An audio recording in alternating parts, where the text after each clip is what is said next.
Individual artists, as well as arts organizations, are funded through a combination of ticket sales, private and community donors, and government grants. For example, Muncie's Community Chorus, Masterworks Chorale, receives an income through the sales of tickets for concerts, donations, and support from organizations in the community, as well as government grants from the state of Indiana. Taking away the government grants would hurt the financial well-being of the organization, which would hurt the culture in our community as a whole.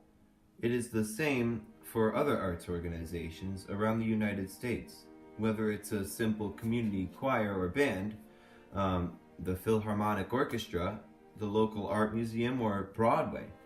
When you take away their funding, they can't bring culture to our community. The Trump administration unveiled its budget proposal for the 2018 fiscal year. The federal government is expected to spend more than $4 trillion next year. But instead of describing all of that spending, the new administration just outlined their proposed discretionary spending, about a third of total government spending. And Trump is making some big changes. He's bumping up Defense Department spending, which already encompassed more than half of the discretionary budget. What exactly this new funding will be used for isn't clear in the budget plan, but strengthening the military is one of its goals.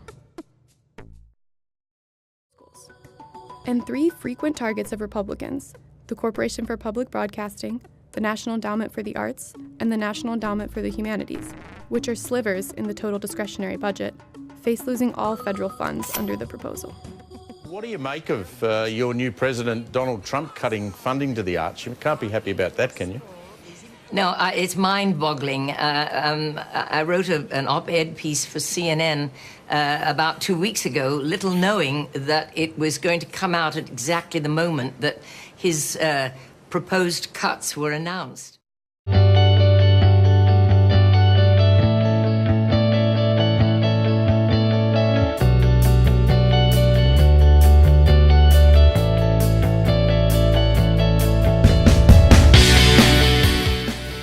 So this means that smaller state and local arts groups that operate on shoestring budgets will be affected the most.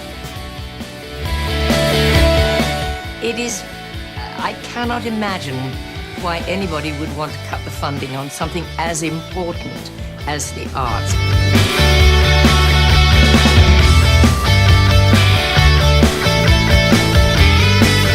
If you add up the proposed 2017 budgets for all four of these agencies, it equals roughly $971 million, which is about 0.02% of the overall federal budget. If this was a slice of pie, you would be pretty hungry.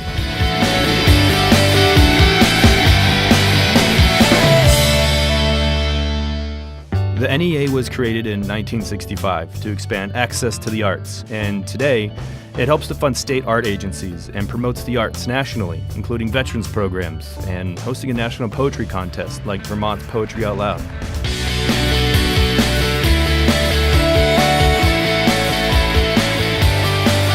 In 2016, the NEA awarded over 2,400 grants in every congressional district across the country.